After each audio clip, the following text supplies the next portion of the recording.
Muy buenas tardes, amigos de Radio María. Con ustedes, el diácono Luis Roberto Polanco, para presentarle su programa, Unidos en Cristo, una escuela de espiritualidad.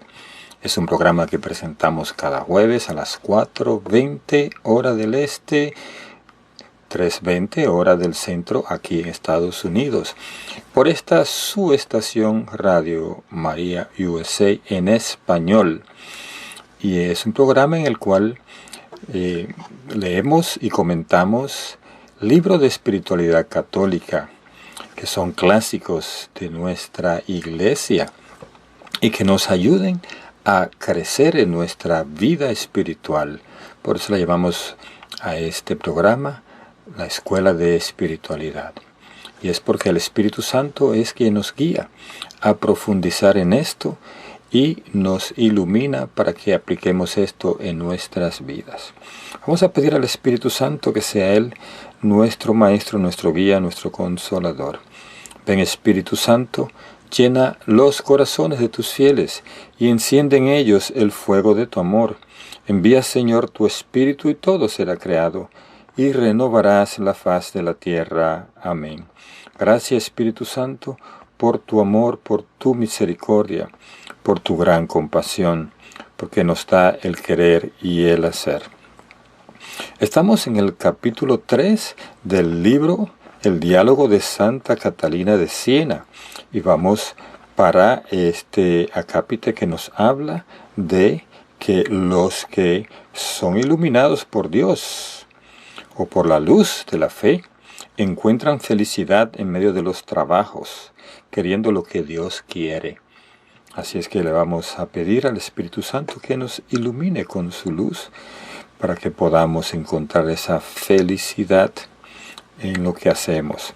Y dice así: quiero ahora mostrarte a quienes dañan y a quienes no las espinas y abrojos que la tierra produjo por el pecado. Ningún mortal pasa por esta vida sin fatiga, o en su cuerpo o en su espíritu. Las fatigas corporales las sufren mis siervos con espíritu libre, es decir, sin sufrir por el trabajo que pasan, porque su voluntad está acorde con la mía. Y es precisamente la voluntad lo que hace sufrir al hombre. Pero los malos pasan las penas corporales y espirituales, padeciendo ya anticipadamente en esta vida algo de las penas del infierno, así como mis siervos pregustan las primicias de la vida eterna. ¿Sabes en qué consiste esencialmente la felicidad de los bienaventurados del cielo? En tener su voluntad llena de lo que desean. Me desean a mí y deseándome me poseen sin ninguna traba ni esfuerzo, porque han sido despojados del peso de su cuerpo y de esta ley que hacía guerra contra el espíritu. En su vida mortal, debido al cuerpo, no podían conocer perfectamente la verdad, ni podían verme cara a cara. Pero en cuanto el alma ha dejado el peso del cuerpo, su voluntad se siente plenamente satisfecha, porque deseando verme a mí, me ve. En esta visión está nuestra bienaventuranza. Viendo, conoce; conociendo, ama; y amando, gusta de mí, sumo y eterno bien. Y gustando, sacia y llena su voluntad, es decir, el deseo que tiene de verme y conocerme.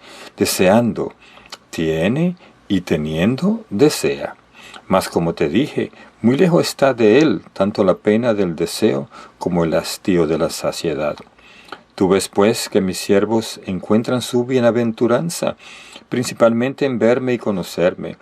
Este conocimiento y esta visión les sacia la voluntad que tienen de poseer con lo que esta misma voluntad desea. Por esto la tienen plenamente satisfecha. Por este motivo te dije que la vida eterna consiste esencialmente en poseer lo que desea la voluntad, y que ella se sacia en verme y conocerme a mí.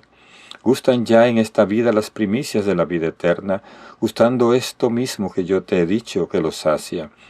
¿Cómo tienen esta garantía de la felicidad futura en la vida presente? La tienen en mi bondad, que ven en sí mismos.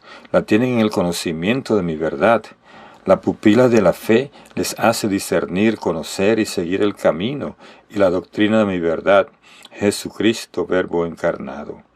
Sin la pupila de la fe, ningún alma podría ver, tal como estaría ciego el hombre, cuyas pupilas estuviesen cubiertas por cataratas. La fe es la pupila de los ojos del alma. Cubierta esta pupila con la catarata de la infidelidad, producida por el amor de sí mismo, el alma no puede ver. Ella misma es la culpable de su ceguera. Ya ves, por tanto, que el que es capaz de ver es capaz de conocer, y por tanto de amar. Y amando puede negarse a sí mismo y perder su propia voluntad. Una vez perdida ésta, se reviste de la mía, que no es otra, sino su santificación. Vuelve entonces hacia atrás su mirada y empieza a subir del camino de abajo hacia el puente y a pasar por encima de las espinas. Pero por llevar calzado los pies de su afecto con mi voluntad, no se lastiman. Así te dije que sufrían en su cuerpo, pero no en su espíritu, porque tienen muerta la voluntad sensitiva, que es la causa del sufrimiento y la aflicción de espíritu. Desaparece el sufrimiento no por una estoica anulación de la sensibilidad o de la persona humana, sino porque ha muerto la voluntad propia, a identificarse perfectamente con la de Dios. Esto solo el amor lo entiende y lo verifica. Muy bien, este acápite nos habla maravillosamente de lo que es alinear la voluntad nuestra con la voluntad de Dios. Cuando es así, no sufrimos. ¿Por qué?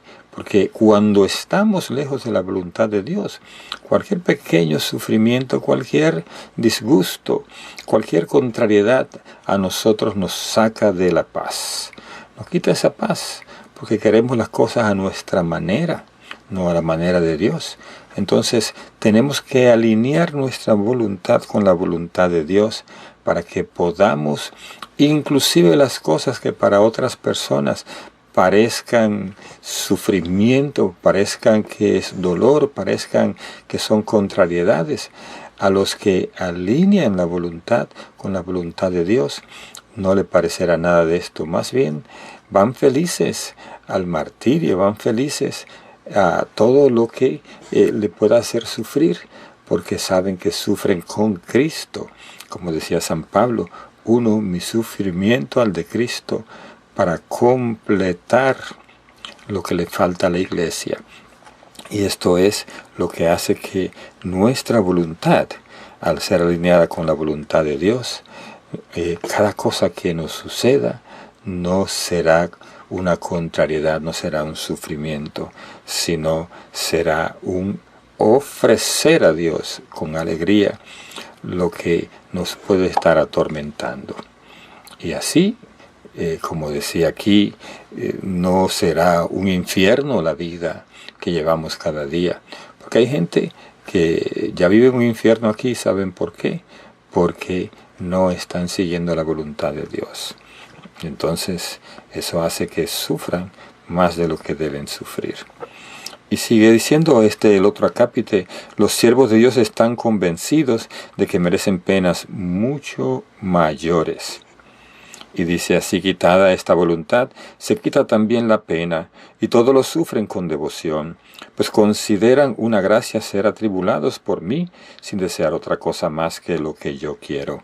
Si permito que el demonio los aflija con múltiples tentaciones para probarlos en la virtud, ellos las resisten con la voluntad fortalecida en mí, humillándose y considerándose indignos de la paz y tranquilidad del espíritu y merecedores de esta pena. De este modo pasan la prueba con alegría. Si las tribulaciones les vienen de parte de los hombres o por enfermedad, pobreza, reveses de la fortuna, muerte de los hijos, seres queridos, todo lo cual son espinas que ha producido la tierra por el pecado, todo lo soportan a la luz de la fe, con la mirada puesta en mí, que soy suma bondad y que todo lo permito para su bien. Por este medio llegan a conocer sus propios defectos. Ven a la luz de la fe que el bien debe ser recompensado y castigada la culpa. Comprende que cualquier culpa, por pequeña que fuese, merecería pena infinita, porque ha sido cometida contra mí, que soy infinito bien. Consideran, por tanto, como una gracia el que les castigue en esta vida. De esta forma borran su pecado con la contrición del corazón, adquieren méritos con la perfecta paciencia, y sus trabajos se ven premiados con un bien infinito. Conocen, en fin, que todo sufrimiento en esta vida es insignificante, dada su brevedad. El tiempo es una punta de alfiler, no más. Pasado el tiempo, ha desaparecido el sufrimiento, por lo que ya ves lo pequeño que es. Estas almas sufren con paciencia, pasan por las espinas del momento presente, sin que sea afectado su corazón, porque arrancaron de él su amor sensitivo y lo pusieron en mí por amor. Y así es bien cierto que éstos gustan ya la vida eterna, recibiendo sus primicias ya en esta vida. Estando en el agua no se mojan, pisando las espinas no se punzan. Me han conocido a mí, sumo bien, y han buscado el bien donde se encuentra, en el Verbo mi unigénito Hijo. Así es, mis hermanos. Qué alegría poder oír esto, ¿verdad? Porque cualquier sufrimiento, cualquier contrariedad, cualquier dificultad, dice, cualquier cosa por grande que podamos considerar que es pequeña si consideramos las faltas que hemos cometido en contra de nuestro Dios, que por pequeña que sean, dice, puede que tengan un valor infinito, porque Dios es infinito y hemos ofendido a un Dios infinito.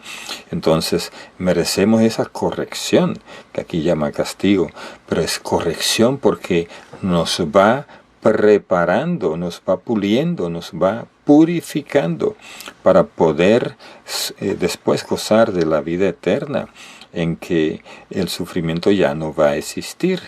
Y entonces esa vida eterna la tendrán los que ya gustaron durante esta vida de la cruz de Cristo, los que pasaron por las espinas y no sintieron sus punzadas porque estaban alineados con la voluntad de Dios. Así es que es lo que debemos nosotros buscar y pretender más que nada. Vamos ahora al siguiente acápite, que dice: los malos se engañan por la ceguera de su amor propio. Y dice así: el infierno de los malos empieza ya en su vida mortal. Lo expresa la santa diciendo que gustan las arras del infierno. No el infierno mismo, sino lo que, como las arras, es prenda y participación anticipada.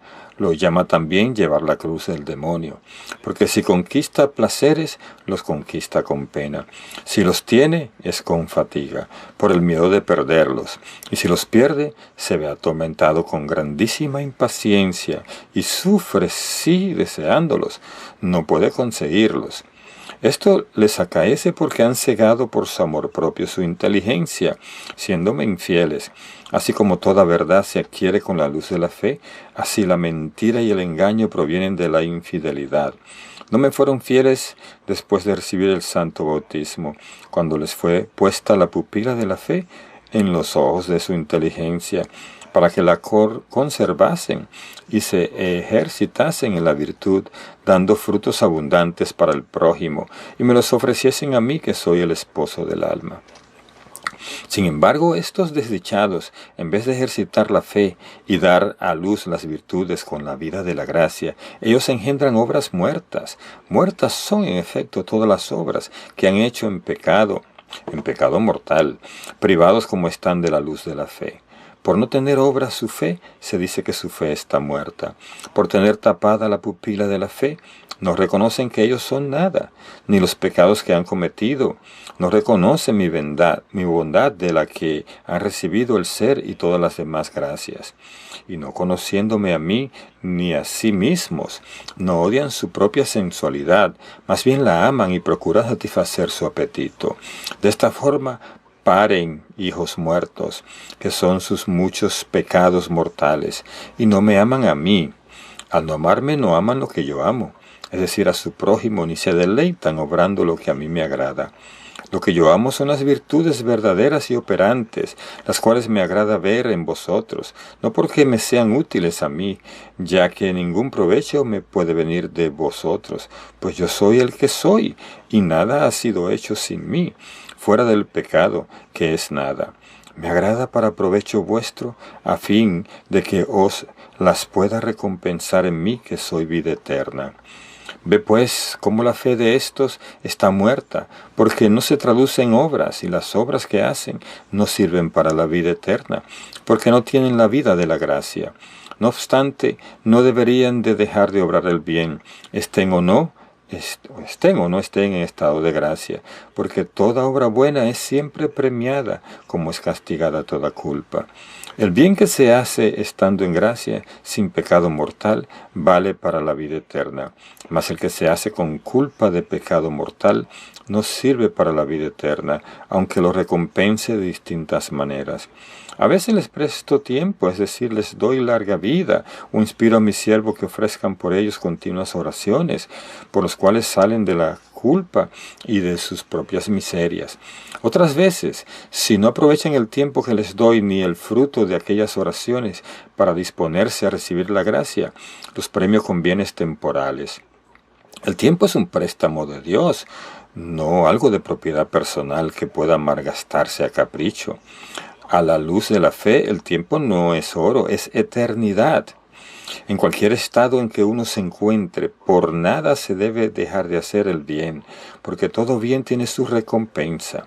Si no es premiado en cuanto a la vida eterna, Dios se lo premia o prestándole el tiempo, con objeto de que pueda corregir su modo de vivir, o le proporcionará algún siervo suyo que le saque de las manos del demonio, o le dará abundancia de bienes materiales, y aun en el caso de morir en pecado, tendrá menos castigo en el infierno, pues mayor lo tendría si en el tiempo hubiera obrado mal en vez del bien que hizo. Aun condenados por mí a causa de sus pecados, mi bondad no obstante quiere recompensar aquellas obras, es decir, aquel poco servicio que rindieron, con la recompensa de bienes temporales. Mira qué engañados están. ¿Quién los engañó? Ellos mismos, porque apagaron la luz de la fe, y andan como ciegos, a tientas, y agarrándose a cuanto tocan. Como no ven, ponen su afecto en las cosas transitorias. Por esto son engañados y obran como insensatos. Todas las cosas materiales que han adquirido, y todos los placeres mundanos que han disfrutado, los han conseguido fuera de mí con desordenado amor propio. Tales bienes son como los escorpiones, pues brillan por delante como el oro y detrás no tienen más que veneno. En ello no hay veneno sin oro, ni oro sin veneno. Pero lo primero que muestran es el oro, y no se defienden del veneno, sino aquellos que son iluminados por la luz de la fe. Como el escorpión mezcla el oro por el color y de veneno, son las cosas y placeres del mundo cuando son poseídos sin Dios, al margen de su gloria. Hay que cortar este amor desordenado, separando el veneno y quedándose el tesoro de poseerlas y gozarlas ordenadamente según Dios. Aquí toda la ciencia oculta de la felicidad. Qué hermoso, ¿verdad que sí? Nosotros tenemos que buscar en este mundo el bien, tenemos que vivir alejados del pecado mortal, porque aunque hagamos el bien, si lo hacemos en pecado mortal, no nos va a ser de provecho para la vida eterna. Lo que Dios puede es prestarnos un poco más de tiempo para que corrijamos nuestra conducta de pecado mortal. Esto es lo que más me admira de esta lectura que acabo de hacer. Y esto diciendo inclusive que hasta en el infierno Dios puede tener misericordia de nosotros, aminorando el sufrimiento o el castigo que podríamos recibir allí si no cumplimos con las cosas que Dios nos está diciendo. Pero si hacemos alguna que otra cosa, entonces Dios aminoraría ese castigo. Y qué más, ¿verdad? Más vale uno estar alineado con Dios en esta vida para que no llegue a este lugar, sino que estemos nosotros viviendo esa felicidad eterna que es la que Dios quiere darnos. Bien, vamos a una pausa y después continuaremos con esta lectura de El diálogo de Santa Catalina de Siena. ¿Sabías que puedes llevar a Radio María a todas partes? Accediendo a nuestras redes sociales, puedes encontrar contenido, información sobre nuestros eventos, misas, desayunos marianos, retiros, peregrinaciones y seguir día a día nuestra programación. Síguenos en YouTube, Instagram y Facebook, Radio María Spanish, y sé parte de esta gran familia difundiendo el mensaje de amor y esperanza a todas partes. Radio María, una voz católica siempre a tu lado. Continuamos con su programa Unidos en Cristo, una escuela de espiritualidad. Y continuamos con la lectura de El diálogo de Santa Catalina de Siena. En este acápite nos dice: los malos, por haber rechazado la luz de la fe, no pueden usar de las cosas del mundo como hacen los buenos. Y dice así: las almas que me aman saben cortar con el cuchillo de dos filos, el odio del vicio y el amor de la virtud, el veneno de su propia sensualidad, y de esta manera pueden con la luz de la razón adquirir y poseer las cosas mundanas. Y aunque posean muchas cosas materiales, observan los mandamientos y el espíritu de los consejos que les dio mi verdad, aunque no lo hagan de hecho. No obstante, puesto que los consejos van unidos a los mandamientos, nadie puede observar esto si no observa al menos un espíritu de aquellos. Quiero decir con esto que el que posea riquezas materiales las debe poseer con humildad y no con soberbia, teniéndolas como una cosa prestada y no como cosa propia, ya que os fueron dadas para vuestro uso por mi divina bondad. Estos bienes los poseéis en tanto yo os los presto, y os los presto en la medida en que lo considero útil para vuestra salvación. Según esta norma lo debéis usar. Cuando usa el hombre estos bienes así, observe el mandamiento de amarme sobre todas las cosas, y al prójimo como a sí mismo. Vive en el corazón despegado de ellos, es decir, no los ama ni los posee más que según mi voluntad, quitando de sí todo amor desordenado que pudiera tener. De esta forma vive la caridad ordinaria, afirmando categóricamente la mayor perfección del que se decide a cumplir no solo los preceptos, sino también los consejos en espíritu. Y de hecho, deja bien sentado Catalina que en cualquier estado elegido con voluntad recta, con intención de glorificar a Dios, se puede agradar a Dios. Te ruego que en cualquier estado y en todas tus obras tengas tu mirada fija en Dios, buscando siempre su gloria y la salvación de sus criaturas, y que jamás pierdas de vista el precio de la sangre del Cordero que ha pagado por nosotros con tanto fuego de amor. Pero los que observan los mandamientos y los consejos, no solo en espíritu, sino de hecho, viven la caridad perfecta. Estos sencillamente observan el consejo que dio mi verdad, Verbo encarnado, aquel que le preguntó: Maestro, ¿qué puedo hacer para ganar la vida eterna? A lo que contestó: observa los mandamientos de la ley. Pero les respondió: ya los observo. Y mi verdad le replicó: si quieres ser perfecto, ve y vende cuanto tienes y dalo a los pobres. El joven entonces se entristeció, porque retenía todavía con amor excesivo los bienes que poseía. A causa de esto, se entristeció. Los perfectos, por el contrario, observan este consejo y abandonan el mundo con sus placeres, maceran su cuerpo con la penitencia, hacen vigilias y oran continua y humildemente. Los que viven la caridad común, aun no llegando a la renuncia real, no pierden por esto la vida eterna, porque no están obligados a ello. Deben poseer, no obstante, las cosas del mundo, según el modo que te he indicado. No me ofenden por poseerlas, ya que toda cosa es buena y creada por mí, para vuestro servicio, y no para que os convirtáis en esclavos de ellas. No me ofenden porque no las poseen como propietarios, sino como siervos y administradores míos, teniéndolas como cosa prestada. En cualquier estado de vida que el hombre elija, si tiene buena y santa voluntad, me será agradable, es decir, si ha negado el veneno de su propia sensualidad, con el amor a la virtud, si ha ordenado su voluntad hacia mí, con amor y santo temor. Ciertamente que mayor perfección muestra y más agradable me es el que se eleva con espíritu, y de hecho por encima de las cosas del mundo.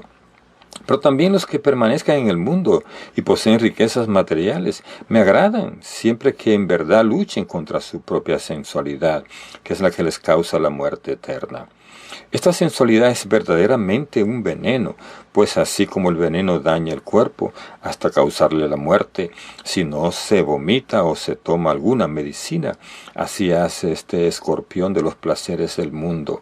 Ellos envenenan el alma, si ésta no lo vomita por la santa confesión, arrancando su inclinación hacia ellos.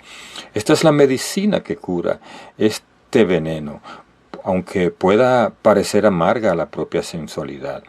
Mira pues de qué manera se engaña el que, pudiendo poseer sus bienes, poseyéndome a mí, librarse de la tristeza y tener alegría y consuelo, prefiere sin embargo el mal bajo color de bien, y se entrega a él con amor desordenado. Pero por estar ciego no descubre el veneno, está envenenado y no toma el remedio. Estos tales llevan la cruz del demonio, empezando ya en esta vida a gustar del infierno.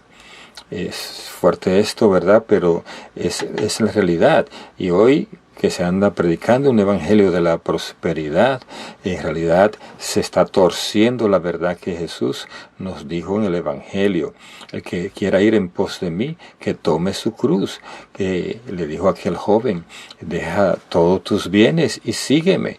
Es decir, si Dios nos da alguna riqueza, alguna prosperidad económica, es para que la usemos para el bien del reino, no es para que nos regocijemos en ella y con orgullo estemos viviendo una vida egoísta, sino más bien para ayudar al prójimo, para hacer obras a través de esta riqueza que puede haber, de esta abundancia de bienes materiales, porque si no, estamos nosotros llevando, como dice aquí, la cruz del demonio, porque estamos realmente caminando hacia el lugar de castigo.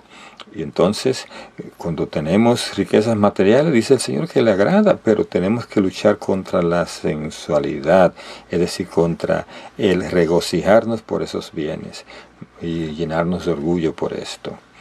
Bien, dice el acápite siguiente: mientras los buenos son señores de todas las cosas, los malos, como insaciables, se ven atormentados por ellas. Antes te dije que sólo la voluntad es causa del sufrimiento del hombre, y que los que me aman no sienten pena alguna que los aflija, por haberse desnudado de la suya propia, y por haberse revestido de la mía. Estos se sienten plenamente saciados, al sentir que habito en sus almas, por la gracia. Los que no me poseen no pueden sentirse saciados, aunque posean el mundo entero. Las cosas creadas son menores que el hombre, y han sido hechas para él, y no él para las cosas. Por esto no le pueden saciar, solamente yo puedo hacerlo. Sin embargo, estos miserables, ciegos como están, se afanan constantemente y nunca se sacian. Desean lo que no pueden poseer, porque no me lo piden a mí, que soy el único que puede saciarlos. Esta es la condición del alma, porque su ser es infinito, desea de un modo infinito, y no se sacia jamás, si no es uniéndose con lo infinito. Carta 77. ¿Quieres saber cómo sufren? Tú sabes que el amor es siempre causa de sufrimiento cuando uno pierde aquello que ama. Unos amaron la tierra y en tierra se han convertido. Otros amaron la riqueza, otros su posición social, otros a sus hijos, otros llegan a perderme a mí para servir a las criaturas, otros convierten su propio cuerpo en un inmundo animal. He aquí cómo y de qué diversas maneras apetecen la tierra, y de ella se alimentan. Desearían que las cosas fueran estables y permanentes, y no lo son, sino que se les escapan como el viento, sea porque desaparecen con la muerte o se ven privados de lo que aman por disposición mía. Esta privación les ocasiona un sufrimiento indecible, y su dolor al perderla es tan grande como el amor desordenado con que las poseyeron. Si las hubieran considerado como prestada y no como algo propio, las dejarían sin pena, pero sufren porque no tienen lo que desean, puesto que el mundo no los puede saciar, y sufren de no verse saciados.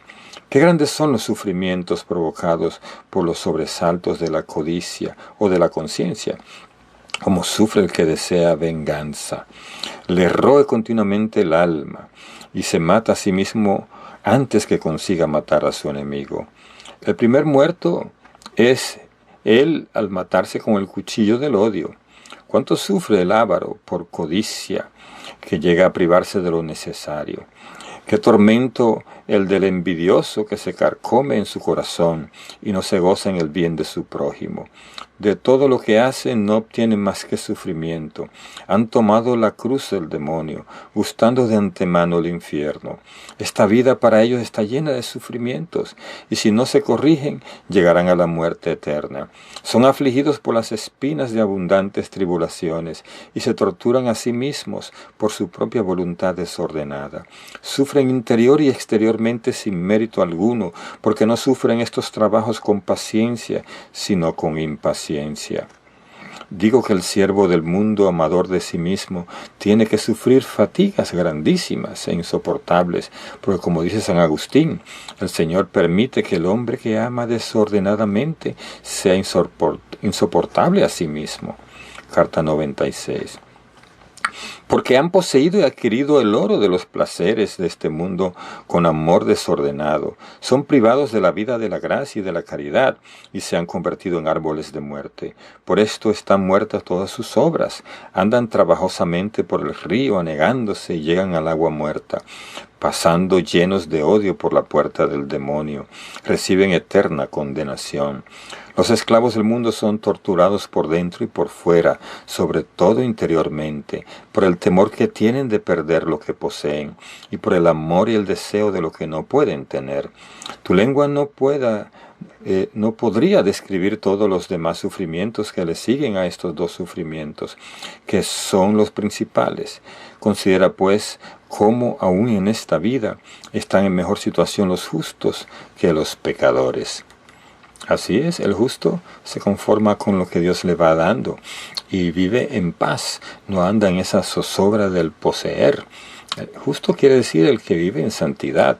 Y aquí nos está describiendo cómo sufren aquellos que no tienen lo que desean porque están llenos de avaricia, llenos de esa inquietud de tener todo el tiempo. Y cuando tienen algo, lo aprisionan de forma tal que no quieren soltarlo, ni siquiera lo disfrutan. Eso es la avaricia. Y entonces son envidiosos de lo que tienen otros. Por tanto, hay un sufrimiento continuo en esto del poseer y del tener. Y por eso Dios nos da a nosotros la sencillez de espíritu, que es la que nos va a garantizar una paz continua, verdadera. Y dice en el acápite siguiente: sacudidos por la tribulación podrían salir de este estado, mas por tibieza, inconstancia y presunción de la misericordia divina sucumben de nuevo. Hay algunos a los que yo trato con tribulaciones para que conozcan que su fin no es esta vida y que estas cosas son imperfectas y transitorias y que no se debe desear más que a mí, puesto que yo soy su fin. Estos empiezan a quitarse la nube que les ciega con los mismos sufrimientos que experimentan y con los que saben que deben expiar sus propios pecados. Con ese temor servil empiezan a salir del río, vomitando el veneno que les había echado al escorpión en figura de oro. Empiezan a liberarse y a dirigirse hacia la orilla para alcanzar el puente. Hay algunos que por el temor de la pena se acercan a la orilla y salen del pecado mortal. Sienten las espinas de muchas tribulaciones y por esto salen del río. Si no caen en la negligencia y no se duermen en el amor propio de sí mismos, se hacen al puente y empiezan a subir en el amor de la virtud. Pero si permanecen en el amor propio y en la negligencia, todo les daña. no son perseverantes, y cualquier viento contrario que se levante les hace volver al veneno que vomitaron. No es, sin embargo, suficiente caminar solo con temor servil. No es suficiente para obtener la vida eterna, barrer de la casa el pecado mortal, sin llenarla de virtudes fundadas en el amor.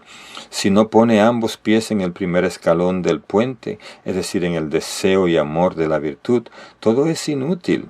Bien, es verdad que el temor de la pena es el medio corriente que tienen para empezar a elevarse. Las tribulaciones se les hacen a veces tan insoportables que el mundo empieza a disgustarles.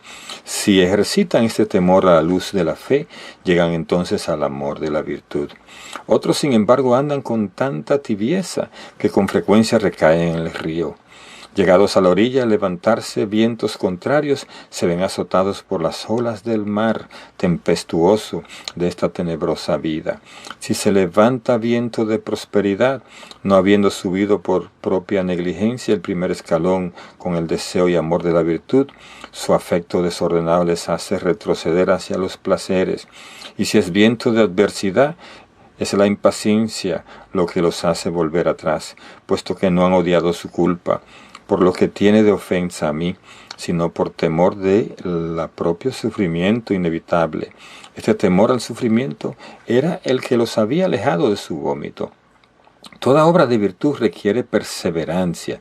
Quien no persevera jamás alcanzará el objeto de su deseo, ni conseguirá el fin de lo que había empezado. Te he dicho que estos se vuelven atrás según los impulsos que experimentan, o bien en sí mismos por la lucha de la propia sensualidad contra el espíritu, o bien por la atracción de las criaturas que aman desordenadamente fuera de mí, o bien por la impaciencia de las injusticias o injurias recibidas, o bien por el demonio que los combate de distintas maneras. Alguna vez el demonio los tienta con el desprecio, diciéndoles: de nada te servirá esta obra buena que has empezado, pues grandes son tus pecados y tus defectos. Y hace esto para hacerlos retroceder y obligarlos a dejar el ejercicio de virtud que acaban de comenzar. Otra vez se los tienta con una vana presunción de mi misericordia, diciéndoles: ¿a qué afligirse tanto? Goza de esta vida. Ya tendrás tiempo en la hora de la muerte de reconocer tus pecados para salvarte. De este modo el demonio les hace perder el santo temor que habían empezado a sentir. Por todas estas y otras muchas causas vuelven atrás y no son constantes ni perseverantes. Todo esto acaece porque no han arrancado de sí la raíz del amor propio, y esto les impide perseverar. Con gran presunción confían en mi misericordia indebidamente, a la vez que no cesan de ofenderme. Yo jamás les he dado mi misericordia para que con ella me ofendan, sino para que puedan defenderse de la malicia del demonio. Ellos, sin embargo, no han continuado aquella primera transformación que empezaron cuando se levantaron de la miseria del pecado mortal. Como ellos no cambian, no llegan a amar la virtud y no perseveran. Por esto, como no adelantan, vuelven atrás, al no adelantar en la virtud, pasando por la imperfección del temor al amor, necesariamente retroceden. Así es, mis hermanos, tenemos que andar en la virtud, crecer en la virtud, porque es la manera de subir los escalones de la vida espiritual. Y vamos para el último acápite, que nos habla de la amargura de la santa ante la perdición y engaño de los que se condenan. Y dice así: entonces aquella alma se sentía atormentada al oír y ver tanta ceguera en las criaturas. Había visto la grandeza de la bondad de Dios, que nada había puesto en este mundo que pudiese ser impedimento para la salud del hombre en cualquier estado que estuviese, sino todo para ayudarle a ejercitarse y probarse en la virtud. Y no obstante esto, por el amor propio y su desordenado afecto, se precipitaban en el río. Como no se corregían, los veía caer en la eterna condenación. Y muchos de los que habían subido volvían atrás. Sumida en tanta amargura, decía el Eterno Padre: oh amor inconmensurable, qué grande es el engaño de tus criaturas. Quisiera que me explicaras más extensamente qué deben hacer los hombres para salir del abismo y andar por el camino de tu verdad. Así es, mis hermanos, tenemos que salir del abismo, tenemos que perseverar en la virtud, tenemos que seguir adelante en nuestra vida espiritual. No debemos retroceder ni mirar hacia atrás, porque esto es hasta que la muerte nos saque de este mundo. Tenemos que perseverar hasta el último momento, último suspiro de nuestra vida. Y esta es la garantía de que vamos a estar eternamente con Dios.